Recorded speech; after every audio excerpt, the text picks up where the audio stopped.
حسن حضور گئے کہ گمان نفس جگانگی یہی پھول خار سے دور گئے یہی پھول خار سے دور گئے یہی شمع گئے کہ دعا نگے یہی پھول. اعوذ باللہ من الشیطان الرجیم بسم اللہ الرحمن الرحیم. دین اسلام چینل کے ناظرین اکرام، آج دین اسلام چینل کے اسٹوڈیو میں ہمارے ساتھ موجود ہے مبلغ اسلام علی جناب محمد فاروق خان صاحب رضوی، صدر سنی حنفی آرگنائزیشن، جو شہر ناگپور سے تشریف لائے ہیں. آج اس گفتگو میں ہم جناب فاروق خان صاحب سے چند سوالات کریں گے جو کچھ ہمارے احباب کے فون کے ذریعے اور خط کے ذریعے ہمارے پاس آئے ہیں.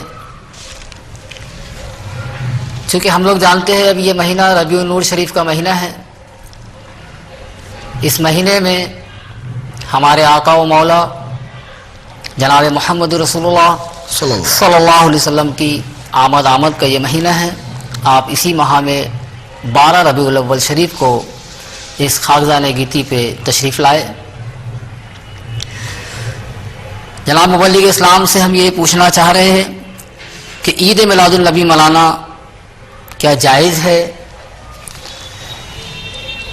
کیا رسول اللہ صلی اللہ علیہ وسلم سے یہ ثابت ہے یا صحابہ اکرام نے اسے منایا ہے؟ بسم اللہ الرحمن الرحیم. السلام علیکم. جناب محترم ارشاد صاحب، آپ کا جواب دینے سے پہلے میں سب سے پہلے تو تمام ہی سننے والے ناظرین اور جو ہمیں دیکھ رہے ہیں اس وقت، ان تمام کو جشن عید میلاد النبی کی مبارکباد پیش کرتا ہوں اور دعا کرتا ہوں کہ رب کائنات انہیں اپنے محبوب کی محبت میں زندہ رکھے. آمین. اور جب تک ہماری زندگی گزرتی رہے ہم نبی پاک صلی اللہ علیہ وسلم کا جشن مناتے رہیں انشاءاللہ. جیسا کہ ابھی آپ نے سوال کیا ہے کہ جشن عید میلاد النبی صلی اللہ تعالیٰ علیہ وسلم کا منانے کا ثبوت کہاں ملتا ہے، جی نبی پاک صلی اللہ علیہ وسلم نے منایا ہے یا نہیں منایا ہے، یا صحابہ نے منایا ہے یا نہیں منایا ہے، تو اس کے تعلق سے میں عرض کرنا یہ چاہوں گا کہ نبی پاک صلی اللہ علیہ وسلم نے اپنی ولادت کا جشن منایا ہے، صحابہ نے بھی منایا ہے. ہاں یہ الگ بات ہے کہ جس طرح مروجہ طریقے سے ابھی ہمارے ہاں منایا جاتا ہے، جی طریقہ ایسا رائج تو نہیں تھا، البتہ نفس میلاد منانا تو احادیث سے ثابت ہوتا ہے. جی.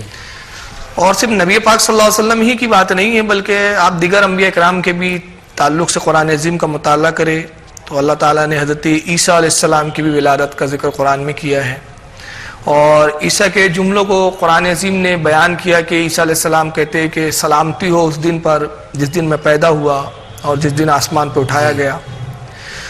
اسی طرح حضرت مریم رضی اللہ تعالیٰ عنہ جب حضرت عیسیٰ کو جنم دیتی ہے تو اس کا پورا تفصیل سے قرآن نے ذکر کیا. حضرت موسیٰ کی ولادت کا ذکر کیا، اسی طرح حضرت ابراہیم کی ولادت کا ذکر کیا. تو یہ انبیاء کرام کی ولادتوں کا ذکر کرنا قرآن میں اس بات کا ثبوت ہے کہ انبیاء کے ولادت کا ذکر کرنا یہ سنت الہی ہے. اگر اس کا ثبوت نہ ہوتا تو قرآن میں اس کا ذکر کرنے کی کیا وجہ تھی؟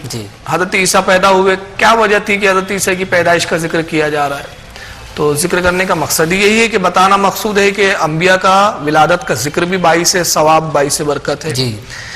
جہاں تک نبی پاک صلی اللہ علیہ وسلم کی ولادت کا تعلق ہے تو اس تعلق سے صحیح حدیثوں میں آیا، جیسے کہ مسلم شریف ہے اور بھی دیگر کتب احادیث ہے کہ مشہور ہے کہ نبی پاک صلی اللہ تعالی وسلم پیر کے دن روزہ رکھا کرتے تھے. تو صحابہ اکرام نے عرض کیا کہ یا رسول اللہ صلی اللہ تعالی علیہ وسلم، آپ ہر پیر کو روزہ رکھتے ہیں اور اس کی پابندی کرتے ہیں، تو اللہ کے نبی یہ پیر کے دن روزہ رکھنے کی کیا حکمت ہے؟ تو نبی پاک نے ارشاد فرمایا کہ میں پیر کے دن روزہ اس لیے رکھتا ہوں کہ پیر ہی کے دن میں پیدا ہوا اور پیر ہی کے دن مجھے پر پہلی وحی نازل ہوئی۔ سبحان اللہ۔ تو گویا نبی پاک نے اس دن کو یاد رکھا اور اللہ کا شکر بھی ادا کیا۔ اگر ولادت النبی کا دن فراموش کرنے کے لائق ہے کہ اس کو یاد نہ کیا جائے، بھلا دیا جائے کہ تاریخ کا ایک واقعہ تھا جو گزر گیا، کیا ضرورت ہے کہ اس کو بار بار یاد کیا جائے؟ تو نبی پاک نے خود اس کو پریکٹیکلی طور پر، عملی طور پر بتایا کہ نہیں، یہ دن بھلانے لائق نہیں ہے، بلکہ یہ دن شکر کا دن ہے۔ جس دن میں پیدا ہوا اس دن میں اپنے رب کا روزہ رکھ رہا ہوں، اور روزہ اس لیے رکھ رہا ہوں کہ تمہیں آگاہ کر دوں کہ یہ دن میرے پیدائش کا دن ہے۔ تو رب نے مجھے جس دن امت کے درمیان میں بھیجا، یہ خوشی کا دن ہے، مسرت کا دن ہے، شکر کا دن ہے۔ اس تعلق سے میں ایک بڑی پیاری بات مجھے اس وقت ذہن میں آ رہی ہے، میں عرض کرتا چلوں۔ حضور سیدی اعلیٰ حضرت رضی اللہ تعالیٰ عنہ کے زمانے کے ایک بزرگ ہے جن کا نام ہے حضرت فضل الرحمان گنج مراد آبادی۔ حضور اعلیٰ حضرت ان سے ملنے کے لیے پہنچے، اپنے وقت کے مشائخ تھے، بزرگ تھے۔ تو انہوں نے اعلیٰ حضرت سے پوچھا، حضرت فضل الرحمان گنج مراد آبادی علیہ رحمہ نے، کہ مولوی احمد رضا صاحب ذرا یہ تو بتائیے کہ میلاد النبی کے تعلق سے آپ کی کیا رائے ہے؟ میلاد کے تعلق سے آپ کیا عقیدہ رکھتے ہیں؟ تو حضرت فضل الرحمان گنج مراد آبادی کے سوال کے جواب میں اعلیٰ حضرت فرماتے ہیں کہ حضور میں اسے مستحب جانتا ہوں، اچھا کام جانتا ہوں، اور میں اسے جائز سمجھتا ہوں۔ آپ کا اس تعلق سے کیا نظریہ ہے؟ آپ اس کو میلاد النبی کو جواز کے قائل ہے یا نہیں، اسے مستحب مانتے یا نہیں؟ تو حضرت فضل الرحمان گنج مراد آبادی جو بڑے عاشق رسول تھے فرماتے ہیں کہ مولانا آپ تو اسے مستحب جانتے ہیں کہ میں صحابہ کی سنت مانتا ہوں۔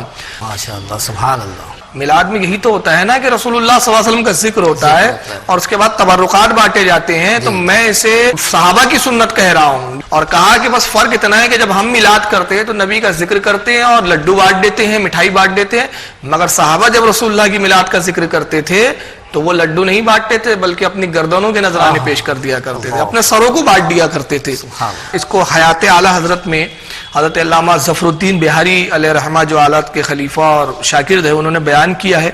تو شاید میرا قیاس ہے کہ ممکن ہے اسی واقعے اور اسی جواب سے متاثر ہو کر شاید اعلیٰ حضرت نے بعد میں یہ کہا ہو، ممکن ہے، مطلب میرا ایک گمان ہے کہ اسی ان کی دلیل پر کہا ہو کہ حسن یوسف پہ کٹی مصر میں انگشت زنا، حسن یوسف پہ کٹی مصر میں انگشت زنا، سر کٹاتے ہیں تیرے نام پہ مردان عرب۔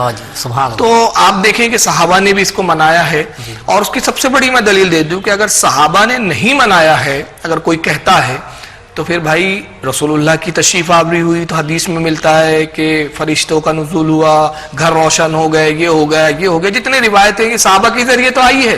تو اگر وہ بیان نہیں کرتے تو پھر یہ آتی کیسے ہم تک؟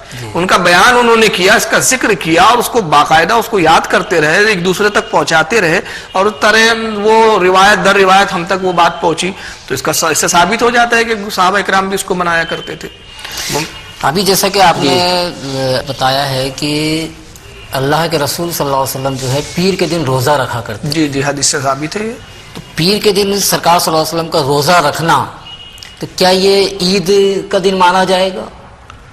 عید ہوگی وہ؟ اور دوسرے مطلب ایک اعتراض لوگوں کا یہ آتا ہے کہ عید کے دن جو ہے روزہ رکھنا حرام ہے، ناجائز ہے، پھر یہ کیسا ثابت ہوگا کہ عید کا دن ہم کیسے مانیں؟ ہاں، اس طرح کے کچھ لوگ اعتراض کرتے ہیں، اصل میں ان کے پاس جب کچھ دلیل نہیں ہوتی ہے۔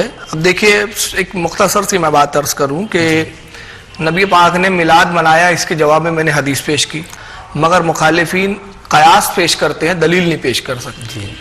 اور پھر عجیب مذہب ہے کہ قیاس پر پورا مذہب مبنی کیا ہے، اور ہم سے تو مطالبہ ہے کہ بھائی حدیث میں ثبوت بتاؤ، صحابہ سے ثبوت بتاؤ۔ مگر بڑے تعجب کی بات ہے کہ وہ نہ منانا چاہیے اس تعلق سے کوئی حدیث پیش نہیں کرتے۔ لیکن بہرحال جو اعتراض ہے وہ میں نے سنا ہے، اور پاکستان کے بھی کچھ مولوی جو ہمارے مخالفین ہیں اور دوسرے فرقوں سے تعلق ہے جن کا، انہوں نے اس طرح کی باتیں یوٹیوب پہ ڈالی ہے کہ رسول اللہ صلی اللہ علیہ وسلم نے اگر بالفرض مان لے ہم کہ روزہ رکھ کے میلاد منایا ہے، خوشی منائی ہے، تو اور تم لوگ تو عید کہتے ہو، عید میلاد النبی کہتے ہو، عیدوں کی عید کہتے ہو، تو عید کے دن روزہ کیا معنی؟ عید کے دن تو کھایا پیا جاتا ہے۔ تو دیکھیے کچھ عیدیں ایسی بھی ہے جس میں روزہ رکھ کے بھی شکر کیا جاتا ہے، کچھ عیدیں ایسی ہے کہ جس میں کھانے پینے کا حکم ہے۔ اس تعلق سے میں دو حدیثیں آپ کو سنا دیتا ہوں کہ جیسے کہ حدیث سے پاک میں ہے اور متواتر بہت سارے محدثین نے لکھا ہے، امام مسلم، امام بخاری، امام بہقی نے اور بھی دیگر ائمہ نے اپنی حدیث کی کتابوں میں اس حدیث کو روایت کیا ہے. اور وہ حدیث پاک یہ ہے کہ اللہ کے نبی صلی اللہ تعالی علیہ وسلم جب مدینہ تشریف لے آئے تو دیکھا کہ قوم یہود جو ہے یہودی خوشیاں منا رہے ہیں. تو اللہ کے نبی نے فرمایا کہ یہودیوں تم یہ خوشی کیوں منا رہے ہو؟ یہ کیا جشن کا دن ہے تمہارے، کوئی عید کا دن ہے؟ تو انہوں نے کہا آج ہمارے عید کا دن ہے. دیکھیے کہہ رہے ہیں وہ کہ آج ہماری عید کا دن ہے. یہ جملہ قابل غور ہے. کہا آج ہماری عید کا دن ہے، اور عید اس لیے ہے کہ آج ہی کے دن فرعون سے اللہ تعالیٰ نے موسیٰ اور ان کی قوم کو نجات بخش دی تھی. اور وہ دن تھا 10 عاشورے کا، عاشورے کا دن تھا. تو اللہ کے نبی صلی اللہ 10 محرم الحرام یعنی عاشورے کا دن تھا. تو اللہ کے نبی نے فرمایا کہ موسیٰ کو تو ہم بھی پیغمبر مانتے ہیں، اور ہم اس سے زیادہ تم سے زیادہ حق رکھتے ہیں کہ ہم ان کا جو عید کا دن ہے، جس دن ان کی قوم کو نجات دی گئی، اور جو تم عید منا رہے ہو یہ عید ان سے بڑھ کر ہم منائیں. اور پھر آپ نے کہا یہ عید ہے ہمارے لیے، اس سے بڑھ کر ہے کہ یہ عید ہم منائیں. اور فرمایا اپنے صحابہ سے کہ یہ ایک روزہ رکھتے تم 2 روزے رکھو. تو گویا عید قرار دیا، اور عید قرار دینے کے بعد اللہ کے نبی صلی اللہ علیہ وسلم نے روزہ رکھنے کا حکم دیا. چلیے ممکن ہے کوئی کہے کہ بھائی یہ حدیث سے آپ نے جو لایا ہے اور نقطہ نکالا ہے تو یہ اتنا پرفیکٹ نہیں آ رہا ہے. میں ایک پرفیکٹ حدیث سنا دیتا ہوں، اور میں سمجھتا ہوں کہ اگر علم سے تھوڑا بھی اگر کسی کو شغف ہے تو اس کے بعد پھر اعتراض کی گنجائش نہیں رہ جاتی. وہ یہ کہ اللہ کے نبی نے فرمایا کہ جمعہ عید ہے، جمعے کا دن عید ہے. متواتر حدیثوں میں کہ رسول اللہ نے جمعے کو عید قرار دیا، مگر کیا جمعے کے دن روزہ نہیں رکھا جاتا؟ رکھا جاتا ہے. اور اللہ کے رسول کی ایک حدیث ہے کہ جب تم جمعے کے دن روزہ رکھو تو ایک دوسرے روزے کے ساتھ اس کو شامل کر لو، ایک تنہا روزہ مت رکھو. یعنی مثلا جمعے کے دن اگر روزہ رکھنا ہے اور اس جمعے کی فضیلت حاصل کرنا ہے روزہ رکھ کے، تو نبی پاک نے فرمایا یہ کرو کہ جمعرات کو بھی روزہ رکھ لیا جائے، جمعے کو رکھ لیا جائے، یا جمعے کو رکھا تو پھر ایک سنیچر کو بھی رکھ لیا جائے، آگے پیچھے مطلب 2 روزے ایک ساتھ رکھے جائے، ایک تنہا روزہ نہ رکھا جائے. تو جمعے کو عید بھی فرمایا اور روزہ رکھنے کی ترغیب بھی دلائی آپ نے. تو یہاں سے ثابت ہو جاتا ہے کہ عید میں صرف کھانا ہی مقصود نہیں ہوتا، کچھ عیدیں یہ ہے کہ جس میں شکر کیا جاتا ہے. تو کہنے کا مطلب یہ ہے کہ یہ اعتراضی لغو اور بیہودہ ہے. بہت ماشاءاللہ بہت اچھا آپ نے اس بات کا جو ہے جواب دیا ہے. لیکن چلتے چلتے اسی سوال میں آپ یہ بھی تھوڑا تفصیلی بتا دیجیے کہ کچھ لوگوں کا کہنا ہے کہ عید کے دن شیطان روزہ رکھتا ہے، معاذ اللہ، نعوذ باللہ من ذالک. تو عید کے دن روزہ رکھنا کیسا؟ جب شیطان رکھتا ہے تو بھی ہم روزہ رکھتے ہیں، شیطان کے کام کے برابر کام ہم یہ میں کہوں گا کہ یہ دین میں منمائنی باتیں داخل کرنا ہے. جی. اور اس کے لیے میں اب زیادہ کیا کہوں کہ گستاخی کا جب انداز کسی کا ہو جائے تو اس کا کیا کہا جا سکتا ہے.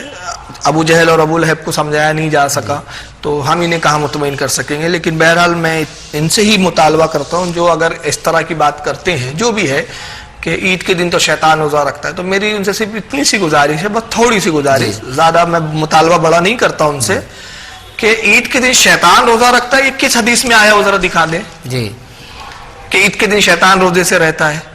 ارے روزہ تو عبادت ہے، اور عبادت مومن کے لیے. شیطان کافر ہے، وہ عبادت کیوں کرنے لگا؟ وجہ فرما.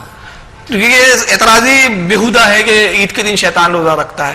اور اگر معاذ اللہ ثم معاذ اللہ اگر اس کو ہم اس اعتراض کے جواب کو تھوڑا اور وسعت دیں تو بات تو پھر بہت دور تک چلے جائیں گی کہ نبی پاک صلی اللہ تعالی وسلم نے جب جمعے کے دن عید فرمایا، روزے کا بھی حکم دیا، تو معاذ اللہ کیا آپ کو نہیں پتا تھا کہ شیطان کا عمل ہے اور شیطان کے عمل پہ اپنی امت کو ترغیب دلا رہے؟ تو یہ بیہودہ بات ہے. تو ہمارا مطالبہ ان سے صرف اتنا ہے ایسے حضرات سے کہ جو کہہ رہے ہیں کہ شیطان اس دن روزہ رکھتا ہے تو تم روزہ بھی کیوں رکھتے ہو، پھر کھاؤ پیا کرو. تو میں بتا دوں کہ روزہ ہم اس کو واجب اور فرض نہیں مانتے، ہم اس کو نفلی مانتے ہیں. اور ہمارے علماء کہتے ہیں کہ دونوں اختیار ہے، چاہے تو کھا پی کے جشن منائے اختیار ہے، اور چاہے تو رسول اللہ کی سنت کی ادائیگی کی نیت سے روزہ رکھ لے تو یہ بھی جائز ہے. دونوں جائز ہے، پابندی نہیں ہی پڑے گا آپ کو، ایسا نہیں، ایسی کوئی پابندی نہیں. اب رہ گیا کہ نہیں صاحب وہ تو شیطان رکھتا ہے تو پھر دلیل دینا ان کے ذمے ہے. اور میں دعوے سے کہہ سکتا ہوں قیامت تک وہ ایسی کوئی حدیث نہیں دکھا سکتے، بات کرتے ہیں لیکن دلائل پیش نہیں کرتے. تو غرض کے ان کا مذہبی جو ہے بے دلیلوں کا ہے. بس یہی کہا جا سکتا ہے، اللہ تعالیٰ توفیق دے، اور کیا کہا جا سکتا ہے. جشن میلاد النبی کے متعلق جو اسے سننے میں آتا ہے کہ بھئی یہ کسی بادشاہ نے جلوس کی ابتدا کی ہے، شروع کیا ہے، تو کسی بادشاہ کا عمل یا قول شریعت میں حجت نہیں بنتا. ایسا بھی بعض لوگوں کا کہنا ہے کہ یہ بادشاہ کی شروع کی ہوئی جو ہے روایات ہے جی تو وہ شریعت میں حجت نہیں بنتا عمل. اس متعلق آپ کیا کہنا چاہیں گے؟ دیکھیے میں تھوڑا سا تاریخ کی روشنی میں پہلے یہ بتا دوں آپ کو کہ میں نے تو عرض کیا کہ میلاد النبی منانا نبی پاک کی سنت ہے, اور اگر بادشاہ سے مراد طب اول حمیری ہے تو اس نے تو نبی پاک صلی اللہ علیہ وسلم کے 600 سال پہلے یا اس سے بھی کچھ عرصہ پہلے جو روایتیں آئی ہیں مختلف, رسول اللہ کی ولادت کا جشن منایا. جب اس نے اپنے علماء سے سنا کہ نبی پاک تشریف لانے والے ہیں تو مدینے میں اس نے جلوس نکالا اور 2 منزلہ مکان بھی بنایا تھا. بعض کتابوں میں نے یہ پڑھا ہے جس طرح مروجہ طریقے سے آج میلاد جشن کے طور پہ منایا جاتا ہے, یعنی سجانا سڑکوں کو گلیوں کو اور خوب اس میں خوشیاں منانا اور ایک دوسرے کو مبارکباد پیش کرنا, عید کی طرح ایک دوسرے کے ساتھ پیش آنا جیسے عید میں پیش آیا جاتا ہے. تو یہ جو طریقہ ہے نیاز فاتحہ اور لنگر اور پھر جلوس اس طرح, تو اربل کر کے ایک شہر تھا تو اس کا جو سلطان تھے جن کا نام آتا ہے تاریخ میں سلطان مظفر, تو انہوں نے یہ سب سے پہلے شروع کیا تھا. یہ بات تاریخ کے بعد سے ثابت شدہ ہے. اور سلطان مظفر جو تھے یہ حضرت صلاح الدین ایوبی کے بہن بھائی تھے. حضرت صلاح الدین ایوبی رحمۃ اللہ تعالی علیہ کی بہن ان کے نکاح میں دی گئی تھی. تو علماء نے ان کے بارے میں یہ لکھا ہے کہ یہ بہت ہی متقی اور باعمل بادشاہ تھے. ایسا نہیں تھا کہ جیسے ایک بادشاہ عموماً ہوتے ہیں کہ فسق و فجور میں مبتلا ہے. یہ متقی اور پابند شرع تھے, پرہیزگار تھے. اور جب انہوں نے اس کی بنیاد رکھی کہ میلاد النبی منایا جائے تو ہوا یہ کہ اس وقت کے علماء نے تائید کی, علماء سے پہلے انہوں نے تائیدات لی تو علماء نے حدیث سے اس کا ثبوت دیا کہ ہاں یہ میلاد النبی منانا تو حدیث سے ثابت ہے. تو انہوں نے جشن منایا اور جشن میں یہ کہا ہوتا تھا کہ ہزاروں بکرے ذبح کیے جاتے اور پھر اس کی نیاز ہوتی اور کئی لاکھ کہ جو ہے درہم اور درم و دینار اس میں خرچ کرتے تھے وہ. اور اس وقت ایک بہت بڑے عالم تھے, ابھی ذہن میں مجھے نام نہیں یاد آ رہا ہے, ان سے انہوں نے پھر میلاد النبی پہ عربی زبان میں کتاب لکھوائی صحیح روایتوں کے ساتھ. گو کہ علماء کی قیادت میں ہوا, مطلب یہ ابتدا ہوئی ہے. جی تو یہ تو میں ایک تھوڑی سی تاریخی پس منظر میں نے آپ سے بیان کیا کہ سلطان مظفر پہلے شخص ہے کہ جنہوں نے کام کیا ہے باقاعدہ نظم و جلوس اور پورا ایک ماہ وہ جشن چلا کرتا تھا. اور سمندر کے کنارے بڑے بڑے خیمے لگائے جاتے تھے اور دنیا بھر کے علماء کو بلاتے تھے اور پورا مہینہ بھر رسول اللہ کے ذکر کی مجلس گرم ہوتی اور نعت خوانیاں چلتی اور بڑے بڑے انعامات اور بڑے بڑے تحفے اور تحائف جو ہے وہ نعت خواں اور مداح خان رسول کو دیا کرتے تھے. اور اس بتایا کہ وہ کروڑوں, یعنی آج کے حساب سے کروڑوں روپیہ خرچ کر دیتے تھے وہ. تو بہرحال وہ کرتے تھے تو علماء کی تعداد تھی. اب سوال یہ ہے کہ بھائی بادشاہ نے کیا تو یہ تو حجت شرعی نہیں ہے. تو سوال یہ نہیں ہے کہ وہ عمل بادشاہ کا ہے اس لیے حجت شرعی نہیں ہے. سوال یہ ہے کہ وہ خلاف شرع ہو تو حجت شرعی نہیں ہے, چاہے کوئی کتنا متقی شخص کیوں نہ کرے, چاہے کوئی عالم دین ہے اور ایسا فعل کر رہا ہے کہ جو خلاف شرع ہے تو وہ حجت شرعی نہیں ہے. مگر ایک غیر عالم دین ہے, ایک عام انسان ہے, مسلمان ہے, مگر ایسا فعل وہ کرے کہ جو شریعت میں جس کا جواز اس کی صورتیں ہوں تو وہ بے شک مستحسن وہ عمل ہے. اللہ کے رسول صلی اللہ علیہ وسلم کی اس بارے میں ایک سراتن حدیث ہے کہ نبی پاک صلی اللہ علیہ وسلم نے ارشاد فرمایا کہ جو دین میں ایسا کام نیا ایجاد کرے کہ جو بہتر ہو تو اس پر جتنے عمل کرے سب کو اس کا ثواب دیا جائے. ماشاءاللہ سبحان اللہ. اور دین میں کوئی برائی ایجاد کرے تو جتنے لوگ اس پہ عمل کریں گے اس کا برابر اس کو بھی گناہ ہے. اب اگر ہم صرف اسی پر اعتراض کریں کہ بادشاہ کا عمل ہے اس لیے ہم نہیں مانیں گے تو میں کہوں گا اول تو اب بادشاہ کا عمل نہیں رہا, علماء کی تعداد آ گئی. قیادت علماء میں ہوا, علماء کی جب قیادت و تعداد آ گئی تو اب وہ علماء کا عمل ہو گیا. اور علامہ ابن حجر عسقلانی نے تو اس کی اصل سنت سے بیان فرمائی ہے. اور اس طرح امام جلال الدین سیوطی فرماتے کہ میلاد منانا یہ بھی سنت رسول ہے, سنت سے اس کی اصل ثابت کی ان علماء نے, جس میں شاہ عبد الحق مودودی دہلوی بھی ہے اور بھی بڑے بڑے ائمہ ہیں. لیکن بہرحال میں بہت زیادہ دور چلا گیا. میں عرض کرنا چاہ رہا ہوں کہ قرآن کو آپ دیکھیے آج تو قرآن کریم کے زیر زبر بھی لگے ہوئے ہیں. تو یہ عمل تو حجاج بن یوسف کا ہے. حجاج بن یوسف پہلا بادشاہ جس نے زیر زبر لگایا. تو آپ کیا یہ کہیں گے کہ صاحب چونکہ حجاج بن یوسف نے لگایا لہٰذا اب ہم قرآن والا قرآن نہیں پڑھیں گے جس میں زیر زبر لگے ہوئے ہو, اب ہم وہی قرآن لائیں گے جس پہ اعراب نہ لگے ہو. تو پھر دیکھ لیں کہ کتنے لوگ ہیں ایسے قرآن پڑھ سکتے ہیں جو بغیر اعراب کے پڑھ لے. لگایا حجاج بن یوسف نے لیکن خلاف شرع کام نہیں تھا. تو بادشاہ کا وہ عمل بھی علماء نے قابل قبول اور مستحسن کی نظر سے دیکھا اس کو. چلیے اور آگے ہم بڑھیں کہ حجاج بن تو بہرحال بنام مسلم تھا, حالانکہ بہت ظالم تھا اور ظلم کی بنا پر علماء نے اس کی سخت مذمتیں کی ہے.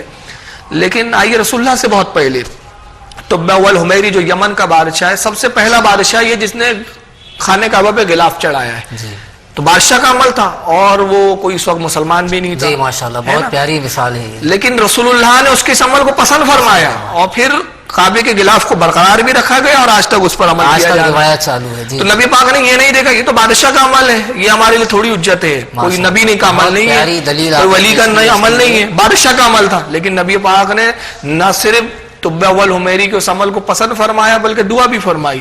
اور روایت یہ بھی بعض روایتوں میں آتا ہے کہ طبع بعد میں رسول اللہ کی مداح سننے کے بعد غائبانہ ایمان بھی لائے تھے. تو بہرحال بادشاہ کا عمل ہونا یہ غیر شرعی ہو جائے ایسا کوئی اس کی دلیل نہیں ہے. روایتوں میں جس طرح سے آتا ہے کہ اللہ کے رسول صلی اللہ علیہ وسلم کی جس روز پیدائش ہوئی ہے اسی روز آپ کا وصال بھی ہوا ہے. تو اب ہم تو پیدائش کی خوشی مناتے ہیں. کچھ لوگوں کا اعتراض ایسا ہے، کہنا یہ ہے کہ بھی جہاں آپ پیدائش کی خوشی مناتے ہیں وہیں آپ وصال کا غم کیوں نہیں مناتے؟ تو غم بھی منانا چاہیے آپ نے. جی بڑا عجیب اعتراض ہے یہ. تو میں عرض کروں گا کہ بھائی خوشی کا ڈپارٹمنٹ ہم نے لے لیا، غم کا وہ لے لیں. کیا وہ نبی کو نہیں مانتے؟ نبی کو وہ بھی تو ماننے کا دعوے دار ہے. تو جب نبی کے ماننے کے دعوے دار ہے تو اب یہ تو ان کو دکھ رہا ہے کہ بھائی اہل سنت نے خوشی کا جو ہے وہ شعبہ لے لیا ہے، تو وہ رونے دھونے کا شعبہ لے لے. بڑا عجیب جہلانہ اعتراض ہے میرے عزیز. دیکھیں ایسا ہے، سب سے پہلی بات تو یہ کہ نبی پاک صلی اللہ علیہ وسلم کو ہم زندہ اور جاوید مانتے ہیں. جی بے شک اللہ کے نبی زندہ ہے، حیات ہے. غم اس کا کیا جاتا ہے کہ جو مر چکا ہو. نبی زندہ ہے اور اس کی دلیل قرآن میں بھی ہے، جسے اللہ تعالیٰ ارشاد فرماتا ہے وَلَوْ أَنَّهُمْ إِذْ ظَلَمُوا أَنفُسَهُمْ جَاءُوكَ، جب تم گناہ کر لو تو میرے نبی کی بارگاہ میں آ جاؤ. تو یہ آیت پہ تو آج بھی عمل ہوں گا. تو ظاہر سی بات ہے نبی چونکہ حیات ہے، اور آج بھی خود اللہ کے رسول فرماتے ہیں کہ جب مجھ پہ کوئی درود پڑتا ہے تو فرشتے وہ درود مجھ تک پہنچا دیتے ہیں، میں اس کو سنتا ہوں. اور جو درود میری بارگاہ میں کھڑے رہ کر پڑھا جاتا ہے اس کو میں خود سنتا ہوں اور ظاہر کو میں دیکھتا بھی ہوں. تو نبی پاک زندہ ہے. تو جب ہمارا نبی زندہ ہے تو ہم موت کا غم کیوں منائیں؟ دیکھیے نبی پر جب تک کوئی ایمان نہیں لاتا تب تک وہ کسی مقام پہ فائز نہیں ہو سکتا. ایمان شرط ہے. ایمان لایا، بعد میں شہادت ہوئی، جنگ لڑا اس نے اسلام کی خاطر، جہاد کیا، مر گیا، شہید ہے. ایمان نہیں ہے وہ چاہے کتنی ہی جنگیں لڑ لے شہید کا درجہ نہیں پا سکتا. ایمان نہیں ہے چاہے کتنی عبادت اور ریاضت کر لے ولی نہیں ہو سکتا، متقی نہیں ہو سکتا. تقوی، ولایہ، شہادت، جتنے بھی مقامات ہیں سب کی شرط اولین ہے، شرط اول ہے ایمان کا لانا. تو ایمان کب لاتا ہے اور ایمان کب ہے معتبر؟ جب وہ رسول اللہ کو مانے، نبی کو تسلیم کرے. تو ذرا شہیدوں کے بارے میں ہم دیکھیں قرآن عظیم میں ارشاد ہوتا ہے کہ جو اللہ کی راہ میں شہید کر دیے جائیں انہیں مردہ نہ کہو بلکہ وہ زندہ ہے اور ان کو رب کی جانب سے رزق دیا جاتا ہے. تو یا شہیدوں کی زندگی کے بارے میں اللہ فرما رہا ہے کہ زندہ ہے، انہیں مردہ بھی نہ سمجھو اور رزق دیے جاتے ہیں. تو جو نبی کے غلام ہیں، نبی پر ایمان لانے کے بعد اسلام کی خدمت کرتے کرتے شہید ہو گئے تو وہ زندہ ہے، تو نبی کتنا بڑھ کر زندہ ہوں گا. تو نبی پاک زندہ ہے تو ہم جب زندہ ہے تو غم نہ منائیں. اور دوسری چیز یہ کہ غم اس چیز کا منایا جاتا ہے جو گم ہو جائے، جس کو کھو دیا ہو کسی نے. رسول اللہ نہ ہم سے گم ہوئے ہیں، نہ ہم نے اپنے رسول کو، اپنے آقا کو کھویا ہے، تو پھر ہم غم کیوں منائیں؟ آج بھی ہمارے درمیان موجود ہے. ہمارا عقیدہ ہے، ہم وہ دیکھتے ہیں، سنتے ہیں اور جانتے ہیں ہمارے حالات کو، اور حالات ان تک پہنچائے جاتے ہیں فرشتوں کے ذریعے. تو جب غم ہی نہیں ہے یہ ایک چیز. اور دوسری بات یہ تو بہرحال ایک عرفی جواب ہوا، لیکن میں شرعی اعتبار سے جواب اور مضبوط کر دوں اپنا، کہ اللہ کے نبی نے فرمایا کہ کسی کے لیے جائز نہیں ہے کہ کسی اپنے عزیز کی موت پر 3 دن سے زیادہ غم منائے، سوائے اس عورت کے کہ جس کا شوہر انتقال کر جائے تو اس کو چاہیے کہ وہ 4 مہینے 10 دن عدت کے گزارے، غم کے دن جس کو کہا گیا ہے. تو نبی پاک صلی اللہ علیہ وسلم نے خود ارشاد فرمایا کہ 3 دن سے زیادہ غم منانے کا حکم ہی نہیں ہے. تو نبی پاک صلی اللہ علیہ وسلم کو وصال فرمائے ہوئے تو 14 سال سے زیادہ ہو گئے، تو پھر غم کیوں منایا جائے؟ جب عام مردے کا غم کی اجازت نہیں تو نبی کے غم کی بھی تو بالکل اجازت نہیں ہو سکتی. سوال یہ ہے کہ نبی پاک صلی اللہ علیہ وسلم کو جب ہم نے یہ کہا کہ بھائی ہمارے عقیدے کے مطابق تو آپ حیات ہے، اور صحابہ کا بھی یہی عقیدہ تھا، تو انہوں نے بھی کئی ثابت نہیں ہے کہ غم منایا ہو اس طرح. ہاں یہ ہے کہ جس دن آپ کا وصال ہوا فطری طور پر اس وقت غم کا اظہار کیا صحابہ نے، جیسے حضرت عمر کے بارے میں آتا ہے کہ آپ ہوش کھو چکے تھے. بعد میں پھر کوئی روایت ایسی نہیں ملتی کہ ہر سال غم مناتے ہو. خوشی مناتے ہیں تو حدیث سے ثابت ہے. ہر سال غم مناتے ہو اور غم کے لیے روتے بیٹھتے ہو, ایسا تو کہیں ملتا نہیں ہے.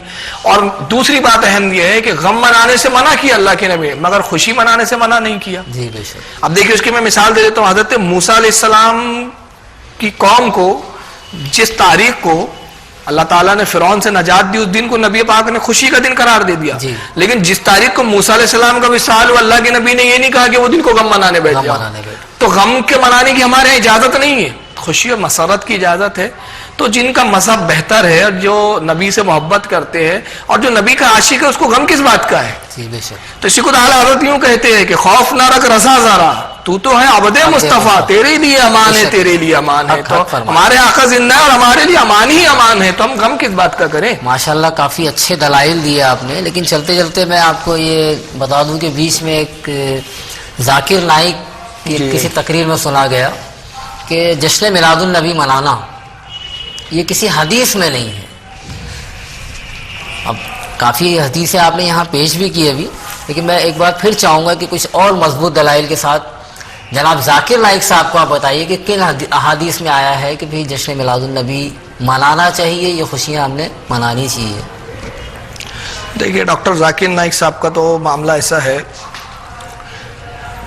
جہاں تک اہل سنت کے مراسم کا تعلق ہے تو ہر چیز پہ وہ مطالبہ حدیث کا کرتے ہیں کہ یہ حدیث میں نہیں ہے, یہ قرآن میں نہیں ہے. جی. مگر انہوں نے اپنے فرقے کے تعلق سے کبھی کھوج بین نہیں کی, جس فرقے سے ان کا تعلق ہے, کہ اس فرقے میں کتنے وہ حدیث کے دلائل رکھتے ہیں. میں حالانکہ ان پہ طنز کرنا میرا مقصود نہیں ہے, کیونکہ طنز کرنا یہ ہمارا شیوا نہیں ہے. ہم تو تبھی جواب دیتے ہیں کہ جب ہم پر حرف زنی کی جاتی ہے. ذاکر صاحب کوٹ اور ٹائی پہنتے ہیں, آپ نے دیکھا ہوگا. جی جی جی. کوٹ پہنتے, ٹائی پہنتے. تو یہ لباس پہننے سے پہلے کیا انہوں نے کبھی دیکھا کہ حدیث میں اس کی اجازت ہے یا یہ پہننے کے لیے حدیث میں کہیں آیا ہے؟ نہیں دیکھا. مگر میں ایک حدیث سناتا ہوں کہ, اور ذاکر صاحب نے بھی سنی ہوگی حدیث, مگر عمل نہیں کریں گے وہ, کیونکہ جن کی خوشنودی مقصود ہے تو ان کا لباس پہننا بھی ضروری ہے, اپنے آقاؤں کی بات ماننا بھی ضروری ہے. تو یہ حدیث انہوں نے بھی پڑھی ہوگی, نہیں پڑھی ہوگی تو تحقیق کر لے, دیکھ لے کہ اللہ کے رسول نے ارشاد فرمایا جو جس قوم سے مشابہت کرے وہ انہی میں سے ہے. تو یہ کوٹ ٹائی پینٹ جو ہے, یہ مشابہت کس کی ہے؟ یہ عیسائیوں کی. وہ جو ٹائی لگاتے ہیں, خود آپ عیسائیوں کی کتابوں میں دیکھیں تو وہ اس کے پیچھے جو پس منظر ہے ان کا, وہ حضرت عیسیٰ کو معاذ اللہ صلیب پہ جو چڑھایا ہے, ان کا جو عقیدہ ہے. ہمارا عقیدہ ہے کہ آسمان پہ اٹھا لیے گئے. اس عقیدے کو زندہ رکھنے کے لیے وہ صلیب کی طرح انہوں نے ٹائی کی ایجاد کی ہے, اور اس کو مقدس سمجھتے ہو, ان کا مذہبی شعار ہے. اور اللہ نے کے رسول نے فرمایا, اللہ کے رسول صلی اللہ علیہ وسلم نے, کہ غیروں کے شعار سے بچو, اور جو ان کی نقل کرے وہ انہی میں. مگر اس تعلق سے انہوں نے کبھی حدیث نہیں دیکھی, ان کو یہ من تشبہ والی حدیث بھی نظر نہیں آئی. وہاں میلاد منانے کے لیے ان کو ضرور حدیث کی ضرورت پڑ گئی. پھر یہی نہیں, بچوں کے برتھ ڈے بھی کرتے ہوں گے, وہ نہیں کرتے تو ان کے ماننے والے اور ان کے عقیدت مند ضرور کرتے. تو کیا انہوں نے اپنے بچوں کا جنم دن مناتے ہیں, برتھ ڈے مناتے ہیں, تو اس کے لیے کیا کبھی کوئی حدیث کی کتاب کھول کے دیکھی پہلے انہوں نے کہ صاحب یہ منانا جائز ہے یا نہیں ہے؟ تو اپنے لیے کچھ بھی نہیں ہے, دوسروں کے لیے سارے مطالبات ہیں. اور بدعت تو ایسا رٹا ہوا ہے ان کی زبان پر کہ ہر بات پہ بدعت بدعت بدعت. یہ تو جو کرتے ہیں, ہم خود کہتے ہیں کہ مستحسن ہے. اگر اس کی دلیل بے آئینی اور مکمل طور پر قرآن و حدیث میں ہوتی تو یہ عمل پھر مستحسن نہیں ہوتا, فرض یا واجب ہوتا. میلاد منانا پھر فرض ہو جاتا. ہم مستحسن کہتے اس لیے کہ اس میں بہت ساری چیزیں وہ ہیں کہ جو رسول اللہ کے زمانے میں نہیں تھی, بعد میں طریقہ کار میں لائی گئی. تو وہ, لیکن چونکہ وہ بدعت حسنہ کے خانے میں آتی ہے اور کوئی اس سے اسلام کا کوئی قانون یا اسلام کا کوئی چیز اس سے ٹکراتی نہیں ہے, تو اس بنا پر وہ جائز ہے. لیکن میں نے کئی بار ان سے تقریروں میں سوال کیا, اس کا جواب کسی نے دیا کہ بھائی سعودی عرب میں جو تہجد کی اذان دی جاتی ہے یہ کس حدیث میں آیا ہے؟ تو آج تک کسی نے ابھی تک جواب نہیں دیا. ذاکر صاحب اگر سنیں اور ان تک یہ میری بات جائیں کسی بھی ذریعے سے, اس چینل کے ذریعے سے, دین اسلام یا کیسٹ کے ذریعے سے اگر وہ جائیں, تو اور میں گزارش کروں گا جناب شکیل بھائی سے کہ ہو سکے تو ان تک پہنچائیں یہ بات کسی ذریعے سے, کہ ذاکر صاحب کی جو سعودی عربیہ میں یہ جو تہجد کی اذان ہوتی ہے, یہ رسول اللہ کے دور میں ہوتی تھی کیا, صحابہ کے دور میں ہوتی تھی کیا, تابعی تبع تابعی ائمہ مجتہدین, کس زمانے میں تہجد کی اذان ہوتی تھی؟ آج آل سعود یہ انہوں نے ایک طریقہ, ایک بدعت رائج کی, اس کے تعلق سے آپ نے کیا کیا ہے؟ کیا اس کی مذمت کی ہے, اس کے خلاف کبھی بولا ہے کہ بھئی یہ دین کے نام پہ یہ بدعت کیوں آپ نے ایجاد کر لی؟ وہاں نہیں ہے. اور ایک آئیے دیکھیے صاف سراتن حدیث ہے ابو داؤد شریف وغیرہ کی اور بھی دیگر کی, کہ اللہ کے رسول برے ناموں کو بدل دیا کرتے تھے. جو برے نام ہوتے تھے بدل دیا کرتے تھے. اور ابھی میں نے حدیث بتائی کہ تشبیہ سے نبی نے منع کیا. ذاکر صاحب نے اب تک اپنا نام خود نہیں تبدیل کیا ہے, ان کا نام ہے ڈاکٹر ذاکر نائک. اب یہ نائک جو ہوتا ہے یہ کن لوگوں کا نام ہوتا ہے ذرا دیکھیے, یہ کیا سنت سے ثابت ہے اس طرح کے نام رکھنا, جبکہ حدیث اس کے مقابلے میں کیا ہے کہ برے نام رسول اللہ صلی اللہ علیہ وسلم تبدیل کر دیا کرتے تھے, مگر وہ آج تک لفظ نائک جو انہوں نے لگا رکھا ہے اپنے نام کے آگے میں تکا, وہ آج تک اس کو گھوٹ رہے ہیں, چل رہے ہیں. لیکن بہرحال چلیے اس کو چھوڑیے, میں حدیث سے کچھ دلائل پیش کرنا چاہوں گا کہ میلاد منانے کے دلائل ہے. دیکھیں قرآن عظیم میں اللہ نے ارشاد فرمایا ہے کہ سورہ قدر میں ارشاد ہوتا ہے اِنَّا أَنزَلْنَاهُ فِي لَيْلَةِ الْقَدْرِ وَمَا أَدْرَكَ مَا لَيْلَةُ الْقَدْرِ لَيْلَةُ الْقَدْرِ خَيْرٌ مِّنْ أَلْفِ شَهْرٍ. اللہ ارشاد فرماتا ہے کہ اس لیلۃ القدر کی رات کو ہم نے قرآن نازل کیا, اور تم لیلۃ القدر کے بارے میں کیا جانتے ہو؟ لیلۃ القدر 1000 راتوں سے بہتر اور افضل رات ہے. لیلۃ القدر وہ رات جس رات قرآن اترا, تو وہ رات مومنوں کے لیے خوشی و مسرت کی رات ہو گئی, اس کو یاد منانے کا حکم دیا گیا. اور جس رات خود صاحب قرآن نازل ہو رہا ہے تو وہ رات کتنی مقدس, ماشاءاللہ سبحان اللہ, بڑی پیاری بات کہی آپ نے. یہ وہ رات کتنی جشن منانے کی رات ہوگی.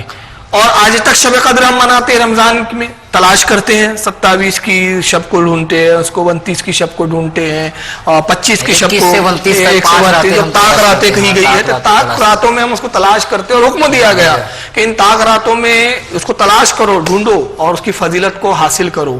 تو ہر سال اس کا ذکر کیا جا رہا ہے, کیونکہ قرآن تو ایک ہی بار اترا ہے نا. تو نبی پاک صلی اللہ علیہ وسلم صاحب قرآن بن کر تشریف لا رہے ہیں. اور آئیے اس کے تعلق سے میں ایک اور حدیث سناتا چلوں کہ حضرت امام بخاری رحمۃ اللہ تعالیٰ علیہ نے بخاری شریف میں خود لکھا ہے کہ حضرت عباس رضی اللہ تعالیٰ عنہ نے, جو حضور کے چچا ہے, تو حضرت امام بخاری نے عباس تو نہیں لکھا, انہوں نے لکھا کہ کسی شخص نے دیکھا, مگر اس کی شرح میں عمدۃ القاری وغیرہ اور دوسری جو بخاری کی شرحیں ہیں اس میں بیان کیا گیا ہے کہ وہ خواب دیکھنے والے شخص حضرت عباس تھے, رسول اللہ کے چچا. تو جناب عباس نے خواب یہ دیکھا کہ ابو لہب جو ہے وہ بڑے سخت عذاب میں ہے. ابو لہب سے کہا حضرت عباس نے کہ تمہارا کیا حال ہے اور مرنے کے بعد تمہارا کیا ہوا؟ تو ابو لہب کہتا ہے کہ اے بھائی, مرنے کے بعد تو میں بڑے سخت عذاب میں ہوں, مگر یہ کہ جب پیر کے دن رسول اللہ صلی اللہ علیہ وسلم کی ولادت ہوئی تو میری ایک لونڈی تھی جس کا نام صوبیہ تھا, وہ لونڈی آئی اور اس نے مجھے خوشخبری سنائی کہ آقا مبارک ہو, تو میں ایک بھتیجا پیدا ہوا ہے. تو میں نے اس انگلی سے, شہادت کی انگلی سے جسے کہتے ہیں, اس انگلی سے اس کو اشارہ کیا اور کہا کہ جا تو آزاد ہے. میں نے اپنے بھتیجے کی خوشی میں تجھے آزاد کر دیا. تو اللہ تعالیٰ نے بطور انعام مجھے میرے عذاب میں یہ تخفیف کر دی, کمی کر دی کہ میں پیر کے دن مجھے عذاب سے دور کر دیا جاتا ہے اور یہ انگلی میرے منہ میں ڈال دی جاتی ہے. لیکن یہاں پر کچھ لوگوں کا اعتراض یہ ہے کہ حضرت عباس جو ہے اس وقت ایمان نہیں لائے. پہلے یہ بات مکمل کر لوں, پھر اس کے بعد انشاءاللہ آپ دوسرا سوال کیجئے گا, بات تشنہ رہ جائیں گی. تو وہ پانی جو ہے وہ کہتا ہے ابو لہب کہ وہ پانی میرے منہ میں آتا ہے, ہفتے بھر کی میں پیاس بجھا دیتا ہوں. اور اسی حدیث کو شرح میں پھر حضرت شاہ عبدالحق علامہ عبدالرحمن ابن جوزی بھی اس حدیث کی شرح میں لکھتے ہیں کہ جب ابو لہب جیسے کافر کو نبی پاک صلی اللہ علیہ وسلم کی خوشی منانے مسرت پر یہ انعام دیا گیا کہ عذاب میں تخفیف کر دی گئی, تو پھر جو رسول اللہ کا عاشق ہے اگر وہ نبی کی ولادت کی خوشی منائے تو پھر اس کا کیا کہنا. ماشاءاللہ. تو یہ ہمارے ائمہ کا اس پہ اتفاق ہے. اور اس کی اصل تو یہ تو حدیث سے اب ثابت ہو گئی نا, بخاری کی حدیث سے, کہ بھائی نبی کی خوشی منانے پر انعام دیا جاتا ہے. تو ابو لہب جیسے کافر کو انعام دیا جا سکتا ہے, تو پھر ہم تو ماشاءاللہ مومن ہیں اور رسول کے عاشق ہیں, چاہنے والے. اس میں جو کہہ رہا تھا کہ اعتراض لوگوں کا یہ ہے کہ جس وقت حضرت عباس نے یہ خواب دیکھا جی, تو اس وقت آپ ایمان نہیں لائے تھے, اس وقت آپ حالت کفر میں تھے, تو کیا وہ دلیل بنے گا خواب؟ جی, مطلب حالت کفر میں دیکھا اس لیے دلیل. جی ہاں جی, ایسا بعض لوگوں کا کہنا ہے کہ بھئی اس وقت آپ حالت کفر میں تھے, ایمان نہیں لائے تھے, تو حجت بنے گا یہ خواب؟ ہاں, تو دیکھیے سب سے پہلی میں بات بتا دوں آپ کو, اس حدیث کو امام بخاری نے لکھا ہے. جی ٹھیک ہے جی, اور بھی دیگر ائمہ نے لکھا ہے. جی, حدیث لکھنے کا ایک اصول ہے ہمارے یہاں, جی روایت کافر سے نہیں لی جاتی. جی, ایک چیز اس کو پہلے تھوڑا سا غور سے سن لے تو انشاءاللہ پھر بہت تشویش بخش جواب سامنے آئیں گا آپ کے. ہمارے ہاں حدیث کے روایت کرنے کے چند اصول ہے, جس میں فاسق بھی راوی نہیں چلتا, اگر جھوٹا راوی ہے تو نہیں چلتا, فسق اگر اس میں پایا گیا تو اس کی روایت نہیں چلتی, گمراہیت کا اگر اس پہ حکم لگتا ہے تو اس کی روایت نہیں, کافر کی تو قطعاً نہیں چلتی. امام بخاری نے اس حدیث کو لکھا ہے, تو اس کا مطلب کیا ہوا؟ یہ حدیث آئی کب؟ حضرت عباس نے یہ واقعہ بیان کب کیا؟ یہ بات صحیح ہے کہ ابو لہب کی موت مکے میں ہوئی، خواب مکے میں دیکھا گیا، تو جس وقت حضرت عباس نے دیکھا تھا اس وقت یقیناً وہ حالت کفر میں ضرور تھے، مگر جب یہ روایت بیان کر رہے ہیں مدینے کے اندر تب وہ ایمان لا چکے تھے. ماشاءاللہ، مطلب جب بیان کیا آپ نے تب تو ایمان والے تھے نا وہ. جی. اور اگر یہی بات ہے کہ بھئی وہ کافر، ان کا کفر کی حالت میں خواب حجت نہیں بنتا، تو پھر امام بخاری جیسے محدث اس بات کو نہیں سمجھ سکا. کیسا لیا اس چیز، انہوں نے اس روایت کو پھر نقل کر ڈالا بخاری شریف میں، وہ بھی، اور پھر اس کتاب کا نام صحیح بخاری ہے، تو پھر تو اس کو صحیح بخاری نہیں کہنا چاہیے ہم نے، پھر کچھ اور نام دینا چاہیے اس کو. تو جب صحیح بخاری ہم اس کو کہہ رہے ہیں اور اس میں حضرت عباس سے وہ روایت کو لکھ رہے ہیں، وہ روایت جو حضرت عباس سے آئی ہے، اور دوسرے بھی مفسرین اس کی شرح کر رہے ہیں کہ یہ خواب دیکھنے والے حضرت عباس ہے، اس کا مطلب یہی ہوا کہ حضرت عباس رضی اللہ تعالیٰ عنہ نے جب وہ خواب بیان کیا تو اس وقت تو مومن ہو چکے تھے. اچھا، پھر دوسری چیز بالفرض اگر ہم یہ مان لیں، بالفرض کہ حضرت عباس نے کفر کی حالت میں خواب دیکھا اور اس وقت جھوٹ کہا تھا، اب کافر تھے تو جھوٹ کہہ دیا، مگر جب ایمان لائے تو اس کی تردید کر دیتے کہ میں نے اس وقت جب حالت کفر میں ایک بات گڑی تھی وہ جھوٹی ہے، میں نے ایسا کوئی خواب نہیں دیکھا، بلکہ ایسی کوئی روایت نہیں ملتی. اس کا ثبوت یہی ہے کہ انہوں نے حالت ایمان میں یہ بات بیان کی، تب وہ روایت در روایت امام بخاری تک پہنچی ہے. حالت کفر میں خواب دیکھا، لیکن بیان جب کر رہے ہیں تب وہ صاحب ایمان ہے، ایمان. تو جب صاحب ایمان ہے تو لہٰذا وہ بات تسلیم کی جائے. یہاں ایک سوال اور اٹھتا ہے کہ جیسے کہ مطلب قرآن و احادیث میں آیا ہے کہ کافر سخت عذاب میں ہے، لیکن بعض لوگوں کا کہنا ایسا ہے کہ بھی ابو لہب جو ہے وہ بھی کافر تھا، تو اس کے عذاب میں تخفیف کیسے ہوئی، کمی کیسے آئی؟ جی یہ صحیح ہے، قرآن وغیرہ میں اور حدیث میں بھی ذکر ہے، قرآن میں بھی ہے کہ کافروں کے لیے سخت عذاب ہے. تو اس کا مطلب یہ نہیں ہے کہ عذاب میں تخفیف نہیں ہو سکتی، حالانکہ قرآن میں یہی سے استعمال کیے گئے. عذاب عظیم جگہ جگہ آیا ہے، کہ جیسے کہ ابتدا میں ہی ابو لہب کے بارے، ابو جہل کے بارے میں آیت نازل ہوئی کہ ختم اللہ علی قلوبہم وعلی سمعہم وعلی ابصارہم غشاوۃ ولہم عذاب عظیم. کانوں پہ ہم نے اس کے پردے ڈال دیے، آنکھوں کے سامنے گھٹاٹوب اندھیرا ہے اور اس کے لیے سخت عذاب ہے، دلوں پہ مہر لگا دی. غرض کی یہ آیت عذاب عظیم جو آیا ہے یعنی سخت عذاب، یہ صحیح ہے اپنی جگہ، مگر رب کائنات قادر ہے کہ کسی کافر کے کسی عمل سے خوش ہو کر اس کو نجات تو نہیں دیتا، کیونکہ اس کی قدرت کے اصولوں کے یہ خلاف ہے. اس کی سنت الہیہ یہی ہے کہ کافر کو عذاب ہی کرے، اور وہ اپنے اس عہد سے پھرنے والا بھی نہیں ہے، اس کی شان نہیں ہے کہ وہ اپنے عہد سے پھر جائے. لیکن یہ قادر ضرور ہے کہ وہ کافر کے کسی بات پہ خوش ہو کر کسی بات کو قبول فرما لے، کوئی اچھے عمل کو، اور اس عمل کے سبب عذاب میں کمی کر لے. دیکھیں میں اس کی ایک دلیل دے دیتا ہوں، اور یہ صحیح حدیث ہے، اور اس کو سب سے خاص بات ہے کہ امام بخاری نے لکھا ہے، پھر امام مسلم نے لکھا ہے، اور یہاں تک کہ اگر میں حوالے بتاؤں تو ایک طویل سلسلہ ہو جائے گا. بے شمار محدثین نے اس کو نقل کیا کہ ابو طالب جو تھے رسول اللہ کے چچا، وہ ایمان نہیں لائے. اور علماء اہل سنت میں جمہور علماء اہل سنت کا اس پہ اجماع اور اتفاق ہے کہ ابو طالب ایمان نہیں لائے. اور رسول اللہ سے ہمدردی تھی، مگر رسول اللہ کی مدد کرتے تھے، نصرت کرتے تھے، رسول اللہ کی جو ہے کفاروں سے حجت بھی کیا کرتے تھے سرکار صلی اللہ علیہ وسلم کے لیے. غرض کے ہر طرح سے رسول اللہ کے سپورٹر تھے، لیکن ایمان نہیں لایا آپ نے. جب ان کا انتقال ہو گیا، وہ گزر گئے، تو یہی حضرت عباس جو حضور کے چچا ہے، وہ رسول اللہ سے پوچھتے ہیں ایک مرتبہ کہ یا رسول اللہ صلی اللہ علیہ وسلم، آپ نے اپنے چچا ابو طالب کو کیا فائدہ پہنچایا؟ وہ تو سخت عذاب میں ہوں گا کیونکہ اس نے آپ پہ ایمان نہیں لایا، مگر وہ آپ کی مدد کرتا تھا، اللہ کے نبی آپ کی امداد کرتا تھا، آپ کے مخالفین سے آپ کی خاطر لڑا کرتا تھا، اور ہر طرح اس نے آپ کا تحفظ کیا. تو اللہ کے رسول میرے بھائی ابو طالب کے ساتھ آپ نے کیا اس کا بدلہ دیا، انہوں نے جو کیا؟ تو رسول اللہ نے فرمایا کہ چچا عباس، ابو طالب کو میں نے دیکھا کہ کمر تک یا گردن تک آگ میں ڈوبا ہوا ہے جہنم میں. اللہ اکبر. تو میری نصرت کی وجہ سے، میری امداد، میری مدد کرنے کی وجہ سے، جو میری وہ تبلیغ میں مدد کیا کرتا تھا اور میرے دشمنوں سے میرا جواب دیا کرتا تھا میری جانب سے، میں نے اس کا یہ فائدہ دیا کہ اس کو جہنم کی آگ سے نکال کر تخنوں تک کی آگ میں کر دیا. سبحان اللہ. اس حدیث سے کیا ثابت ہو رہا ہے؟ یہ صاف طور پہ ثابت ہو جا رہا ہے اس حدیث سے کہ ابو طالب نے جب رسول اللہ کی مدد کی، یہ عمل اللہ کو پسند آ گیا، تو نبی کو اختیار دیا کہ آپ چاہیں تو عذاب میں تخفیف کروا لیں. تو نبی پاک نے عذاب میں تخفیف کروائی کہ فرماتے کہ میں نے اس کو گھٹنے تک کی، تخنوں تک کی آگ میں کر دیا. اور اب یہ ہے کہ وہ اسے اس آگ کی تپش سے ابو طالب کا دماغ ایسے پک رہا ہے جیسے کھچڑی پکتی ہے, یہ عذاب میں کمی آئی. تو یہ حدیث سے بھی تو عذاب میں کمی آ سکتی ہے, دائمی طور پر ہمیشگی کے طور پر عذاب نہیں ہٹتا. اور یہیں سے یہ بات ثابت ہو جاتی ہے کہ جب کافر بھی رسول اللہ کے ساتھ کوئی محبت کا سلوک کر لے تو اس کے عذاب میں کمی آ جاتی ہے. تو پھر جو رسول اللہ کا مومن امتی ہے وہ محبت کا سلوک کرے, میلاد منائے, اپنے آقا کا تذکرہ کرے.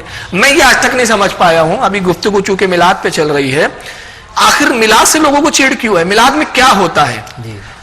میلاد میں یہی تو ہوتا ہے نا کہ صاحب رسول اللہ پیدا ہوئے, ہم کہتے ہیں یہی بتاتے ہیں نا کہ رسول اللہ کس طرح تشریف لائے, رسول اللہ تشریف لائے, ہمارے آقا تشریف لائے, ہمارے آقا تشریف لائے.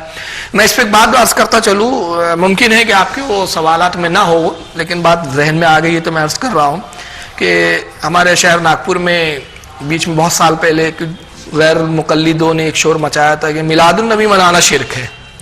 ان کے ہاں شرک کا تو معاملہ اتنا وسیع ہے اور اتنا بڑا بھی ہے کہیں آتے ہیں کہ بات بات پہ شرک ہے, بات بات پہ کفر ہے اور بات بات پہ بدعت ہے. اور یہاں تک کہ آپ تعجب کرو گے کہ مولوی اشرف علی تھانوی نے بہشتی زیور میں لکھ دیا کہ صحرا پہننا شرک ہے. تو ان کا شرک بڑا عام ہے, بالکل ایسا ہے کہ چٹنی کی طرح یہ شرک کرتے ہیں, چٹنی جیسے استعمال کر رہے ہو. تو کہہ دیا کہ میلاد النبی منانا شرک ہے.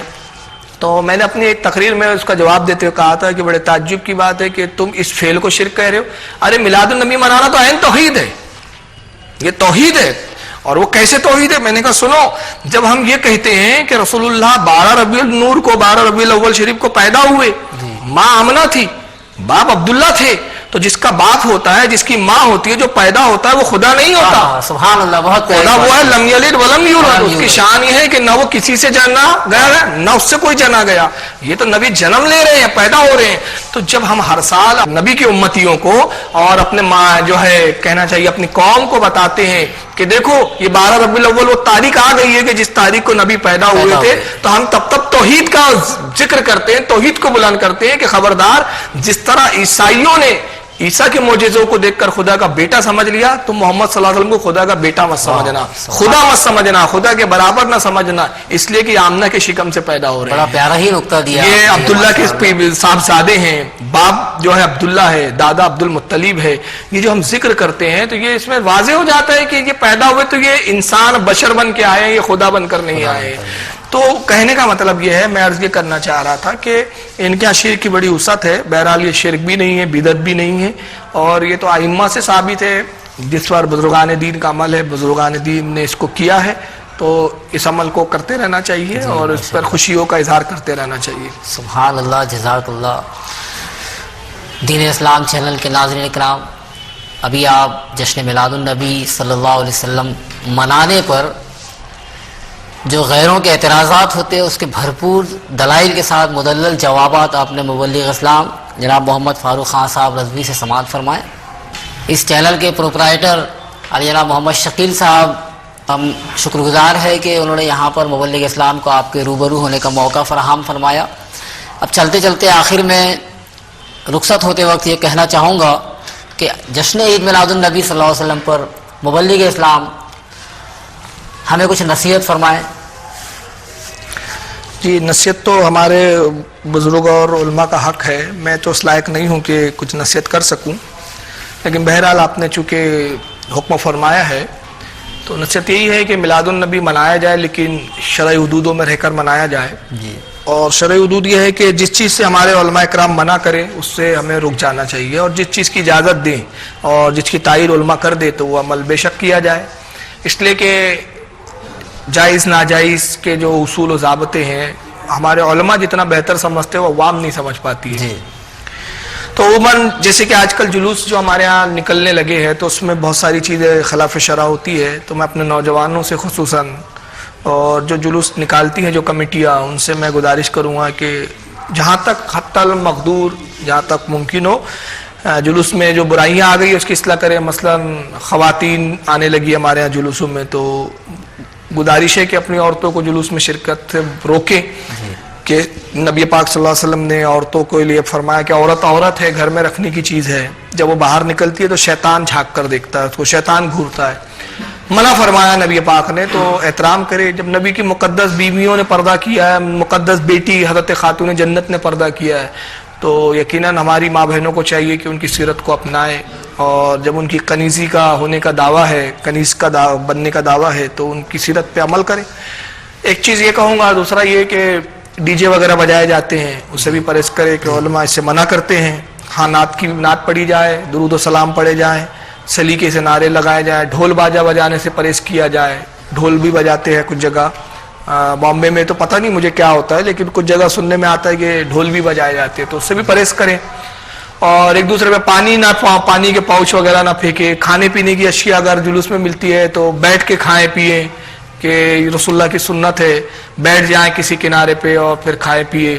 اور عموماً ہوتا ہے کہ جن جگہوں سے جلوس جاتا ہے تو گیلریوں میں باوجود منع کرنے کے خواتین جھانکتی ہے، تو تاکہ جھانکی نہ کریں، نیچی نگاہ کر کے چلیں، اور بم وغیرہ نہ پھوڑیں، پٹاخوں کا استعمال نہ کریں، کہ خلاف شرع ہے۔ مال کا اسراف بھی ہے، اور اللہ تعالیٰ نے قرآن عظیم میں فرمایا کہ فضول خرچی کرنے والے، اسراف کرنے والے شیطان کے بھائی ہیں، اللہ تو اس سے بچیں، پٹاخے وغیرہ بم وغیرہ نہ پھوڑے، کہ شریعت میں اس کی اجازت نہیں ہے۔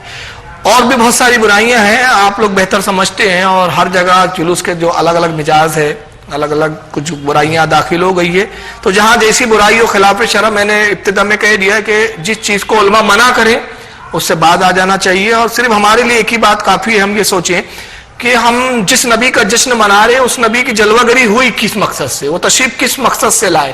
ان کا مقصد اولین یہی تھا، برائیوں کا خاتمہ۔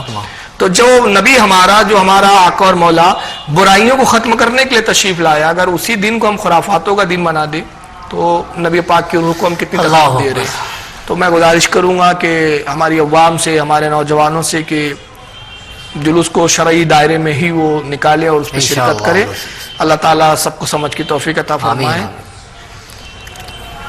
ناظرین اکرام، اسی کے ساتھ یہ ناچیز محمد ارشاد حسین قادری آپ سے رخصت ہوتا ہے، اور اس شکر گزاری کے ساتھ جناب مبلغ اسلام محمد فاروق خان صاحب رضوی ہمارے بیچ آئے۔ اجازت دیجیے، ارشاد حسین قادری آپ سے رخصت ہوتا ہے۔ السلام علیکم ورحمۃ اللہ وبرکاتہ۔